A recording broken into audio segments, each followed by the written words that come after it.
ceremony at the Sumtur Amphitheater for the Nebraska Vietnam Veterans Memorial was a year and a half ago, but progress stalled with the project short on funding. After a $2.5 million grant awarded from the Nebraska Department of Veteran Affairs, though, the funding is now there. And as anchor Zach Williamson found, the work is underway. This is Mission Service, sponsored by Barry Law.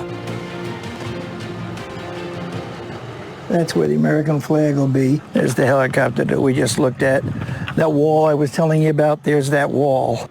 Nebraska Vietnam Veterans Memorial Foundation President Tom Brown has had it planned out for quite some time. It's a tremendous relief after 7 years to finally be standing on the job site where the dirt has been moved and there's equipment working out here. But I thought you'd want to take a look at this. It's where 400 veterans from Nebraska will be honored. But on one side, you've got the names of all of them. And on the other side, in the back, you've got the tiles, individual tiles with the picture and the date and all that kind of stuff on the wall. Centered around educating the younger generation, and all the American people for that matter, on the Vietnam War era and the sacrifices made. So we've got 11 obelisks there. On one side of the obelisk, you've got what is going on in Vietnam at that particular year. And then on the other side is what was going on in the United States. And we're going to have QR codes on all these displays that are out here, and the kids will be able to learn from what we have said and done. Another nice touch, the Vietnam War Huey helicopter that will be on display. A guy in Vermont who I knew, he says, "Hey, Tom, I got a helicopter. We tried to do a memorial. We couldn't raise enough money." And I said, "Well, what do you want for it?" He says, "You want it? Come and get it. You pay for the transportation. I'll give you the helicopter." It could be its own exhibit. It could be standalone. The helicopter was transported to Iowa Western Community College, where the school's aviation program, military personnel, and Vietnam vets restored it. The helicopter's original flight crew caught wind of it from a Vietnam Veterans magazine and reached out. Wow. We were there a year ago when the crew was reunited with it. We unveiled it. They signed it.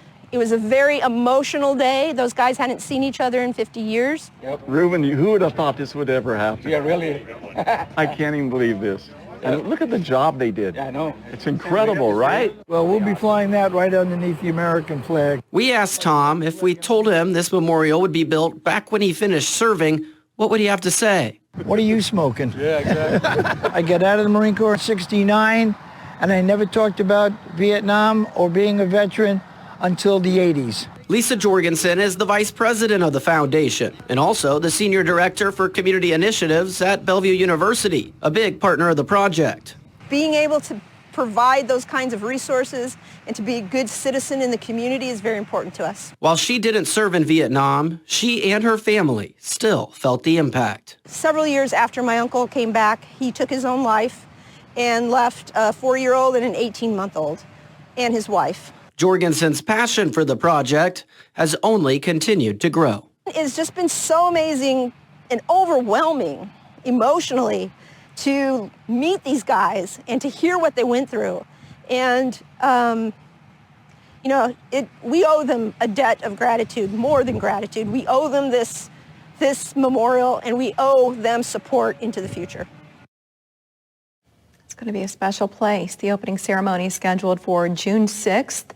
Learn more about the memorial, hear stories, and donate to the foundation at nvvmf.org.